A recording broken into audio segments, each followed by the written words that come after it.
Isang mabiyaya at masaganang araw po sa ating lahat mga tagapanood. Welcome back po dito sa ating YouTube channel at Facebook page. Ako po ang inyong lingkod, Tagapanood TV. Ngayong araw po ang ating gagawa ng reaction video, komento at opinion ay ang balitang Jowa Pau next na TBJ.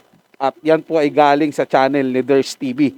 Ilalagay ko po yung link ng channel ni Ders TV sa description para mabisita nyo po at masuportahan na rin. Pero bago po tayo magpatuloy, nais ko lang po kayong imbitahan, lalong-lalo na po sa mga bagong napadaan lang dito sa ating channel. Huwag niyo po sanang kalimutan na mag-subscribe.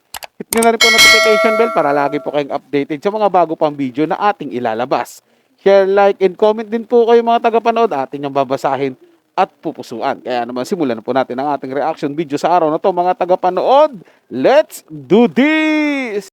Hello everyone! Kung bago pa lang kayo dito sa ating channel, mag-subscribe na kayo at i-hit ang notification bell para lagi kayong updated sa mga balitang napapanahon.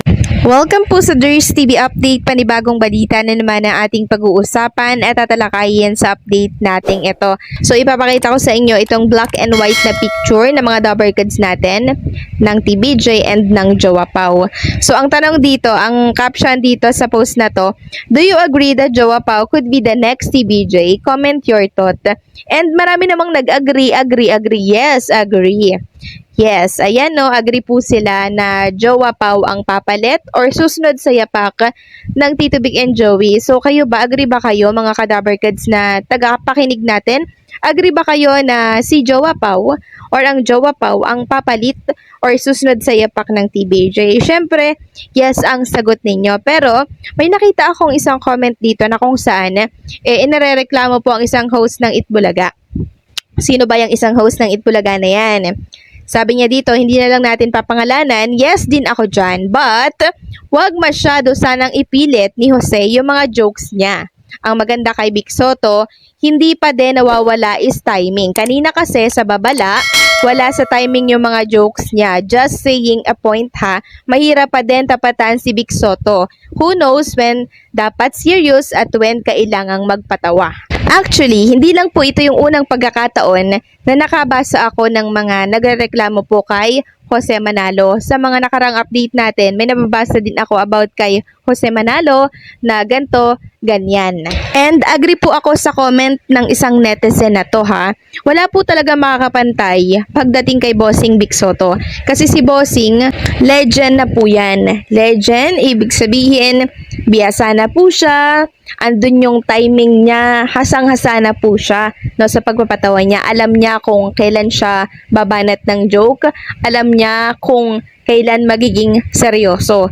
And yun ay matagal na nating nakikita. Matagal na natin yun na napapansin. 'Di ba? So, sa pagpapatawa po, ang kailangan talaga dyan is yung timing. No? Na kung saan ay lagi pong ginagamit ni Bossing Vic Soto na dapat namang i-adapt nitong si Jose Manalo or kung sino man po ang susunod sa yapak niya. Pwede rin isunod sa yapak itong si Alan Kay kasi mahusay din siya no sa mga pagpapatawa. So dapat hindi inaalis si Alan Kay sa Jowa Pau. 'Di ba? Dapat ilagay yan kasi comedian din po yan eh. So, yun lang naman po no, yun lang naman po yung suggestion or opinion tungkol kay Jose Manalo. And alam ko kayo din napapansin nyo din yan, pero syempre hindi lang kayo nagsasabi or naglalabas ng opinion tungkol sa kanya, pero marami ko nang nababasa tungkol sa kanya pero binabaliwala ko na lang. Pero this time siguro naman dapat malaman ni Jose Manalo na merong mga nakakapansin sa kanya na ganito ganyan na kailangan niyang baguhin or improve yung gano'n niyang gawain. Sa part ko po mga tagapanood bilang umiidolo sa TBJ at sa Jowa Pau na rin, sang-ayon po ako dyan. Kasi wala po akong nakikita na pwedeng pumalit sa TBJ pagdating sa hosting at sa pagpapatawa, sa singing. Hindi yung Jowa Pau lang po, mga tagapanood. Lalo na magkasama sila sa isang programa, sa isang network, sa isang kumpanya, para na po silang magkakapamilya. Para na rin po silang magkakapatid. Higit pa po sila sa magkakaibigan. Kaya wala po akong nakikitang masama doon mga tagapanood. Kung sila man po talaga ang papalit na next TBJ, maganda nga po yun. Kasi alam na po natin na may future pa po ang Itbulaga. May patutunguhan pa ang Itbulaga kasi may nakikita nating may susunod po sa yapak nila, na may susunod pong hahawak sa Itbulaga, na magpapatuloy po sa legasiya ng TBJ na sa kanila po nang galing. Kumbaga, aral na po nila yung mga galawan ng TBJ, mga tagapanood, kuhang-kuha na nila yung kiliti ng masa. At dito naman po sa tinutukoy ng isang nagkomento na patungkol po doon sa pilit na papatawa ni Jose Manalo, dahil hindi daw po, parang hindi po alam ni Jose Manalo kung kailan pwedeng magbiro at kung kailan pwedeng magseryoso. Well, para po sa akin mga tagapanood, ganun po kasi minsan yung atake ng isang komedyante. Alam nyo po yung tipong parang mag-iiyakan na ang lahat para mag-light lang po ang feelings at hindi po masyadong bumigat. Lalagyan mo po ng konting comedy. Sa iba po, hindi po naiintindihan ng iba yon. Pero para po dun sa tao na para wag lang talaga sumobra ang lungkot, mapalitan lang ng kasiyahan, ipipilit mo talaga yung jokes mo para maglighten lang po. Gumaang lang po yung pakiramdam. Yun po yung nakikita kong ginagawa ni Jose Manalo. Pero siyempre, dahil nga po sa iba, hindi naman natin sila mapipilit. Kung ayaw po nila na ganon, sa kanila po yun mga tagapanood. Pero para kay Jose po, kasi wala naman po ako nakikitang masama kung ganon po yung gagawin niya. Kasi minsan ako mga tagapanood, ganon din po ako.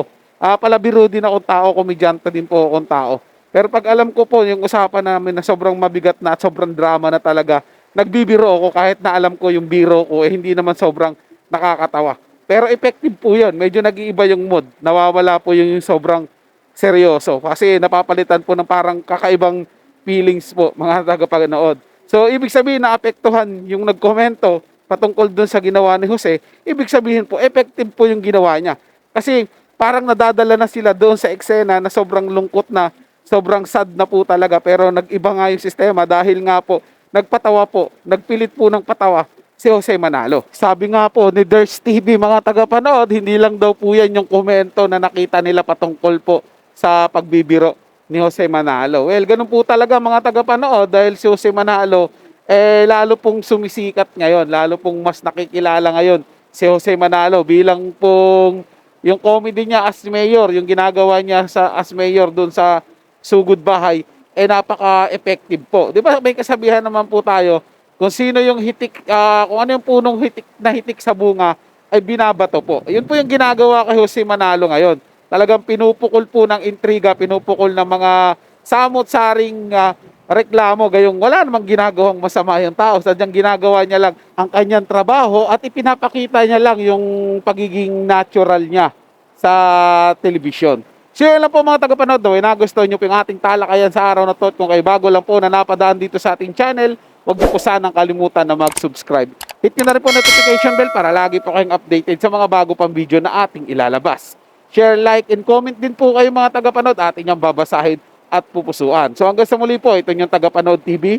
Komento at opinion lamang, wala pong personalan. Paalam po at mabuhay po kayong lahat.